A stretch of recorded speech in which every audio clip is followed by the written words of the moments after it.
So what do you do when you want to fly in the air, but you're confined to a wheelchair? And no, tying yourself to balloons is not the answer. About 3 years ago, I took a trip to a hospital, perfumed with anesthesia, for an endoscopy.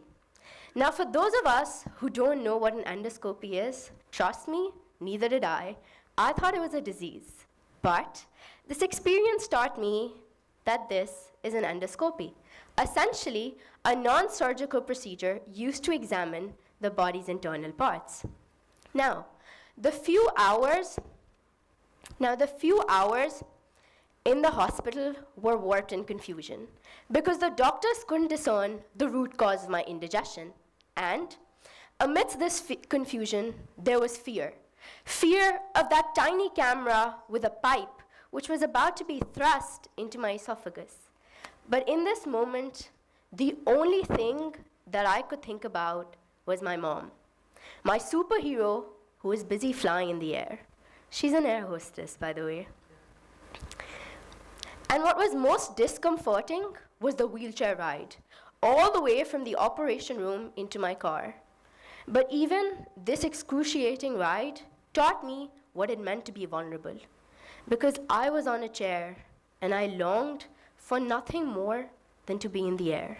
However, in the absence of my superhero, I digested that humans need humans for survival. And this excruciating, yet not so conventional ride drove me into the world of activism. And in this world, I came to believe that I can fly. In the process of building relationships with these superheroes. These superheroes cannot fly, but they don't stop believing in a better tomorrow, even while some are abandoned and some are orphaned. According to a UNICEF report, Pakistan is home to 4.2 million orphan children.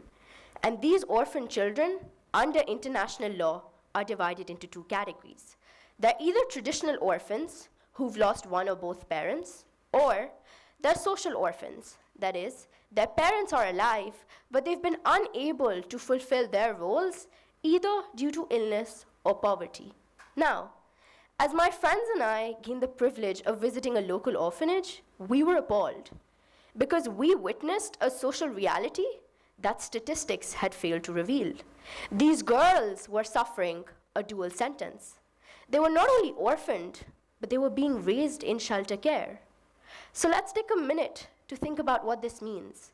They were not only distant from their parents, but they were also distant from any extended family, friends, or relatives. But do you know what shocked us the most?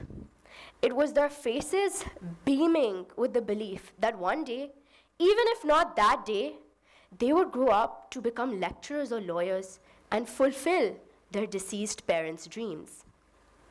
At first, they called me Teacher Reham, and that was just a polite way of addressing a stranger who was there to conduct a Know Your Rights campaign.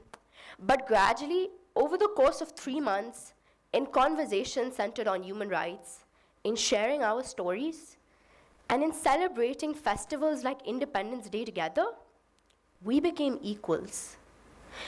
We momentarily collapsed those boundaries between us, and I stepped down, fortunately, from Teacher Reham to Reham Api.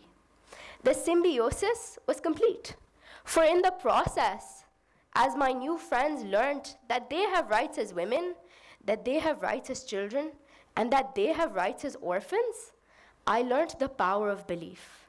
The very belief that helps me believe that I'm going to fly one day and I'm going to be with my mom. Even then, how are we so sure that activism has created or has the potential to create a symbiosis? Now, in this case, on a micro level, we meet Maslow's hierarchy, a pyramid created all the way in 1943 to describe what essentially drives human motivation.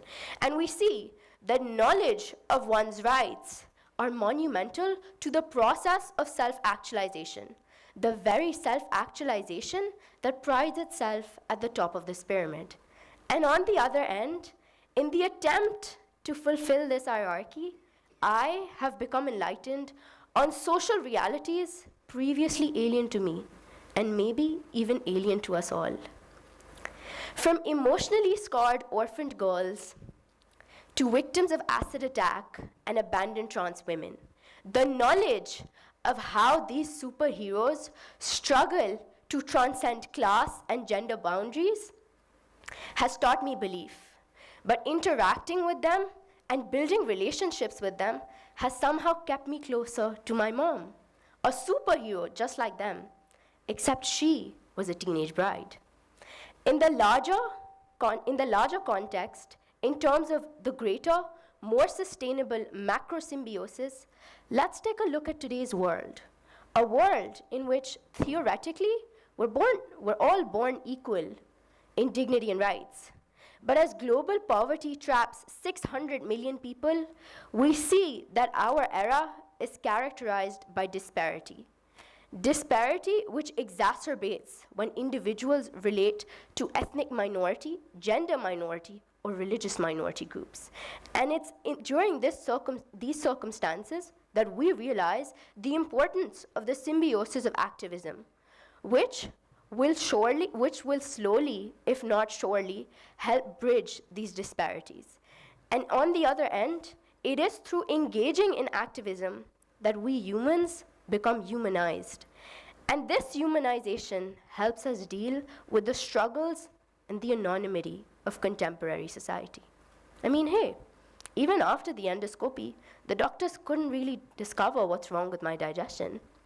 But more importantly, it was my takeaway from this endoscopy, from the wheelchair ride, from the hospital bed, and from my journey into activism that I learned the power of belief. The very belief extracted from the struggle of these superheroes, and the belief extracted from the thought that somewhere, somehow, and in some capacity, activism was helping smooth out certain dysfunctions in society.